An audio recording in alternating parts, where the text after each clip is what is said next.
À la tête d'une tribu de 4 enfants et 10 petits-enfants, Mère Cotte se montre directive, comme sur le plateau du meilleur pâtissier. Dans un entretien accordé à Télé Loisirs, la critique culinaire s'est confiée sur l'éducation donnée à ses enfants.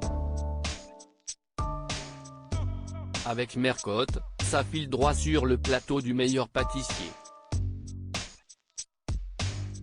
Si Cyril Lignac a le cœur aussi chamallow que ses célèbres guimauves, son acolyte manie plus souvent le fouet pour recadrer des candidats dissipés. Son épreuve technique donne de sacrées sueurs froides au bec sucré, et il ne faut pas être en sucre pour digérer la teneur parfois sévère de ses mots. C'est carrément impossible de la manger.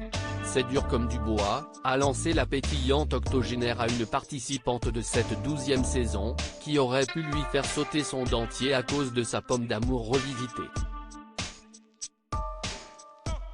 Femme de caractère, Mère Cotte ne prend pas, non plus, de gants lorsqu'elle s'adresse à sa tribu. La blogueuse culinaire compte dans son auberge espagnole 4 enfants, 10 petits-enfants, et un gosse adoptif en la personne de Cyril Lignac. Disons que je lui parle un peu comme une maman car c'est un grand enfant qui a besoin qu'on le chouchoute, souligne-t-elle dans Télé Loisirs à propos du papa gâteau de Léo. Gâteau, elle leste tout autant avec Fabrice, Frédéric, François-Xavier et Alexia.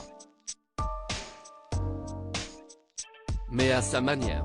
J'ai élevé mes enfants sévèrement à 30 ans, la plus célèbre des cuisinières amateurs a dû apprendre à jongler avec 4 enfants et un vécu personnel limité. Comme je n'ai pas eu de mère, je n'ai pas su reproduire, donc je ne suis pas très tactile et les ai élevés sévèrement. Il fallait que ça marche à la baguette, explique-t-elle auprès de nos confrères. Elle ajoute, je leur ai donné le sens du mot travail et appris que tout ne tombe pas tout rôti dans la bouche. Ils ont même travaillé pour gagner leur argent de poche. Dur comme du caramel raté, cette Mère Cotte.